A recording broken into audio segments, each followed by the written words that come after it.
So here we have the Audi A4 on a 17 plate. I'm going to start off by showing you around the outside of the car, and then we'll hop in and run through some controls on the inside. But from the outside, you can see it's a 5-door car with alloy wheels. Let's start off inside the boot and then work our way around the rest of the car from there. So as we approach the back of the car, you'll see we have reversing sensors, plenty of boot space as well, along with those 3 individually folding rear seats. Okay, so we're just going to work our way back round to the front of the car, and then we'll hop in and run through some controls on the inside. And now that we've done a full circle of it, you can see it's in excellent condition the whole way round. Just briefly before we climb in, I think it's well worth seeing the interior from this exterior point of view. There's plenty to run through on the dashboard, so let's hop in and we'll do that now. Okay, now that we're inside the car, we're going to start with the dials. On the left-hand side, we have the rev counter, and on the right-hand side, the speedometer. The fuel gauge is on the right-hand side as well. You can see that just there. In the middle, we've got the total miles of the car, which are 14,343. And then above that, at the moment, a digital readout for the speedometer is being displayed, although you can change the information for various different things that are kind of fuel-related and trip computer-related. If we back out to the steering wheel, the button I was using to change that information is just here. Under that, we have cruise control and speed limiter, and then stereo controls over on the right-hand side. The main stereo is over in the center just here, and all of the controls for the stereo are down here. So you can go to your main menu, and that's the main menu just there. We'll come back to that in a moment. You can go back a page if you want to. That dial will rotate to select things. You can push it down to enter certain menus, and these buttons will become useful as well.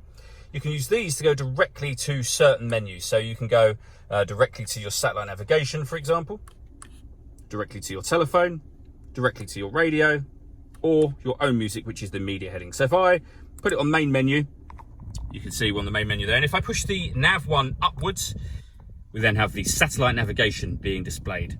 There's a full video that shows how this works on our website and also on our YouTube channel. We can go straight into the telephone menu, as I mentioned, straight into the radio menu, and you'll see that this car has got DAB, FM and AM radio.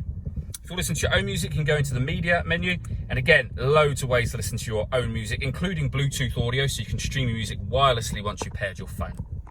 Beneath that, we have the climate control for the car. So you can adjust the temperature for the passenger on the left, for the driver on the right, and rear passengers, you see it says 3 zone just there. Rear passengers can control their own temperature from the back of the car. You can determine what direction you'd like the air to be distributed in for driver, passenger and rear passengers. You can increase and decrease the fan speed, and then you can put the air conditioning in eco, on or off, of course. Below that, we have various buttons, starting from the right. This one will turn off the screen. So the main screen for the car, if you were driving along at night and you had your satellite navigation on and you wanted and it was maybe too much glare or what have you, you can turn the screen off completely or just as easily back on again. We can turn off and on the parking sensors. This one turns off the traction control. This one turns off the stop and start. So this car is designed to cut out when it's stationary in traffic to save you fuel. Hit that button, that system is now off.